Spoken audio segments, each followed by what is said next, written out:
Olá, tudo bem? Eu sou o pastor Raul de Souza Posterari. Estou aqui para continuar aquela série de pequenos vídeos a respeito do judaísmo dentro da igreja cristã. No vídeo anterior eu falei sobre o termo levita e os motivos pelos quais não devemos atribuir este nome, este título, aos nossos músicos e aos nossos cantores cristãos. Hoje eu quero falar do shofar, porque não é segredo para ninguém que o shofar, esse mesmo que você está vendo aí agora no vídeo, o shofar foi introduzido em algumas igrejas, em alguns cultos, há alguns anos. Alguns conhecendo o instrumento, outros simplesmente pela moda, porque todo mundo estava tocando shofar, ministérios de louvor tocavam shofar, cantores famosos tocaram shofar. Mas deixa eu dizer uma coisa para vocês, o shofar não diz respeito ao cristianismo, ele não nos diz nada. O shofar não tem poder em si mesmo. Olha, eu nunca vi o shofar curar alguém, eu nunca vi o shofar ser responsável pela presença de Deus, eu nunca vi o shofar expulsar um demônio, eu nunca vi o shofar ser o agente transformador da vida de alguém. E este é o apelo do cristianismo, a mudança, a transformação de vida. Mas muitas pessoas levaram este instrumento, este aparato para os seus cultos, trazendo assim este ar de espiritualidade, de santidade. O que realmente não tem nada a ver, é uma grande bobagem.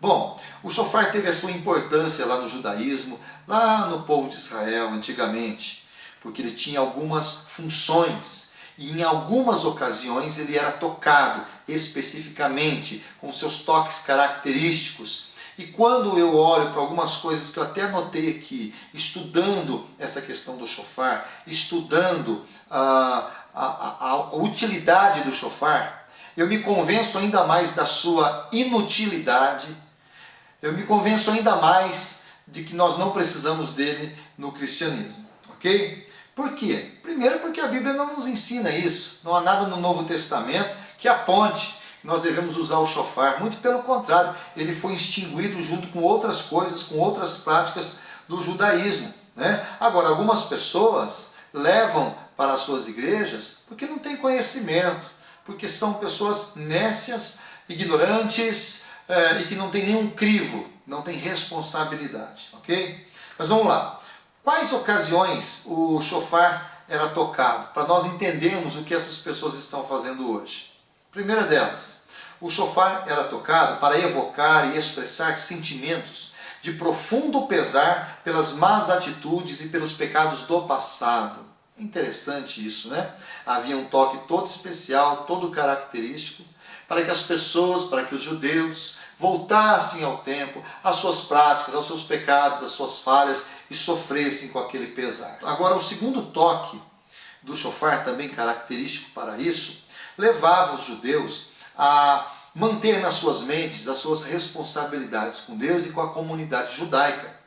E escrito lá na Torá, inclusive, que eles deviam abrir mão da preguiça, abrir mão das paixões mundanas, das suas negligências, dos seus problemas interiores e manterem vivas na sua mente os preceitos de Deus e assim transferir para as gerações seguintes, para os seus filhos, para os seus netos, os significados dos preceitos de Deus. Ok? Bonito, maravilhoso, né? Mas tinha um terceiro toque, era o toque da guerra, que conclamava o povo à guerra. Estou dizendo pegar em arma, guerra, literalmente. E aí eu acredito que o shofar tinha um papel importante, assim como os tambores na guerra, que geravam um elevo emocional, que mexia com o espírito do guerreiro. Ok, mas eu gostaria de dizer uma coisa para vocês. Vamos pensar no shofar do passado, lá no judaísmo, e vamos pensar no shofar agora, no cristianismo, no nosso presente. Eu só posso chegar a uma conclusão. Primeiro, o cristianismo não remói pecados, porque Jesus, uma única vez, se ofereceu pelos nossos pecados. Foi uma obra completa, sem necessidade de nenhum adendo humano. Foi uma obra completa e perene. Vamos ver o que a Bíblia diz, lá em Hebreus no capítulo 10, do versículo 10 ao versículo 20. Pelo cumprimento dessa vontade fomos santificados, por meio do sacrifício do corpo de Jesus, oferecido uma vez por todas. Dia após dia, todo sacerdote apresenta-se e exerce os seus deveres religiosos, repetidamente oferece os mesmos sacrifícios que nunca podem remover os pecados. Mas quando este sacerdote acabou de oferecer para sempre um único sacrifício pelos pecados, assentou-se à direita de Deus. Daí em diante, ele está esperando até que os seus inimigos sejam colocados como estrado dos seus pés. Porque por meio de um único sacrifício, ele aperfeiçoou para sempre os que estão sendo santificados. O Espírito Santo também nos testifica a este respeito. Primeiro ele diz: esta é a aliança que farei com eles depois daqueles dias, diz o Senhor. Porei as minhas leis em seus corações e as escreverei em suas mentes. E acrescenta: dos seus pecados e iniquidades não me lembrarei mais. Onde essas coisas foram perdoadas, não há mais necessidade de sacrifício pelo pecado. Portanto, irmãos, temos plena confiança para entrar no Santo dos Santos pelo sangue de Jesus, por um novo e vivo caminho, que ele nos abriu por meio do véu, isto é, do seu corpo. Você entende a seriedade disso?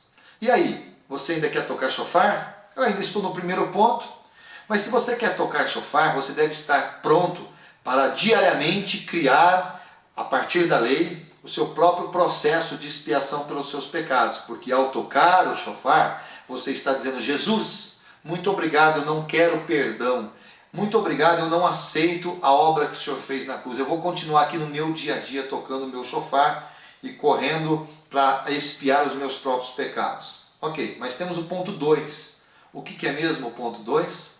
O ponto 2 é o seguinte: havia um toque do chofar que trazia à memória dos judeus a sua responsabilidade, a sua missão, as suas tarefas, trocando em miúdos, a sua religiosidade. Pois bem, lá em 1 Pedro, capítulo 2, versículo 9, está escrito: porém vocês são a geração eleita, sacerdócio real, nação santa, povo de propriedade exclusiva de Deus, cujo propósito é proclamar as grandezas daquele que vos convocou das trevas para a sua maravilhosa luz.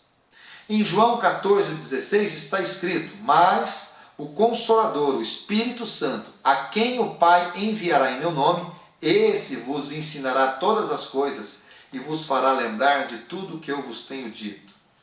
Aqui fica mais sério, porque ao tocar o chofar, eu estou dizendo: Espírito Santo, não precisa me lembrar de nada. Espírito Santo não precisa me direcionar em nada da minha vida. Eu tenho chofar para me lembrar disso. Espírito Santo não precisa me ajudar em nenhuma decisão. Eu tenho chofar para isso. Não preciso que o Senhor esteja na minha vida cumprindo o seu papel de Espírito Santo. Eu não preciso. Eu tenho chofar. Sério, né? Mas tem um terceiro e último ponto, que é o toque da guerra. Esse em especial era feito por muitas cornetas, muitos instrumentos juntos. Era usado para chamar o povo à batalha, os guerreiros, e gerar neles esse espírito de guerra, de vitória, enfim. Aquele som alto de várias dessas trombetas juntas, eu acredito, animava e muito, motivava e muito o coração daqueles homens. Eu posso imaginar, inclusive, que aquilo era muito importante. Hoje em dia, há uma forma de você entender bem isso, através de algumas artes marciais. O boxe, por exemplo, o UFC, que está em alta, os lutadores, quando vêm para o ringue, vêm para o lugar da luta, eles vêm ao som de uma música que eles mesmos escolhem para lhes motivar, para lhes encorajar. Eles vêm cantando em alguns momentos, tanto do boxe quanto do UFC, e chega ali no octógono, chega no ringue, preparado para a luta, porque trabalhou o seu emocional. Beleza, isso é bacana. Mas e nós? E hoje? Como é que eu vou vencer as minhas batalhas? Como é que eu vou me encorajar? É o chofar? É o toque do chofar? É a reunião de sacerdotes, de levitas que não são levitas, que vão tocar esses chofars e eu vou me sentir agora pronto para a batalha? Vamos ver o que a Bíblia diz. Livro de Romanos, capítulo 8, tem algumas orientações muito interessantes para nós. A partir do versículo 31 diz: que diremos, pois, a essas coisas? Se Deus é por nós, quem será contra nós? No 33, quem intentará acusação contra os escolhidos de Deus? É Deus quem os justifica. 34, quem é que condena? Pois Cristo que morreu e antes quem ressuscitou dentre os mortos, o qual está à direita de Deus e também intercede por nós. Há mais um texto que eu gostaria de ler, 2 Coríntios capítulo 10, versículo 4. Diz assim: as armas com as quais lutamos não são humanas, pelo contrário, são poderosas em Deus para destruir fortalezas. Mais uma vez, Ao tocar o chofar, eu estou dizendo: Deus, não preciso da sua proteção, não preciso da tua vitória, não preciso ser mais esse vencedor em Jesus. Sabe por quê? Porque ao toque do chofar eu me encorajo de lutar as minhas próprias batalhas, as minhas próprias lutas. Eu terei força suficiente para vencer. Eu não. Eu prefiro estar sob o poder de Deus, sob a obra salvífica de Jesus. Eu prefiro estar sobre a conquista que Jesus conquistou, não sobre as minhas próprias conquistas. E você? Vai continuar tocando o chofar? Você vai continuar inserindo esses elementos, esses objetos, esses modelos, esses ritos dentro do nosso culto cristão? E eu encerro dizendo aquilo que eu disse no primeiro vídeo. Tudo aquilo do Antigo Testamento eram sombras, figuras, tipos, era um rascunho daquilo que nós vivemos hoje em Jesus plenamente, com toda a excelência. Você vai trocar o excelente pelo ruim? Você vai trocar essa aliança maravilhosa por aquela que era falível? Você vai trocar o sumo sacerdote Jesus por sacerdotes humanos que não conseguem nem expiar os seus próprios pecados? Ok, você é livre para pensar. Você pode deixar o seu comentário contra ou a favor. Fique à vontade. Quero lembrar você que nós temos uma página no Facebook, Focus on Family, e também o canal aqui no YouTube, Focus on Family. Entre, se inscreva e nós vamos continuar com muitos outros assuntos. Deus abençoe você.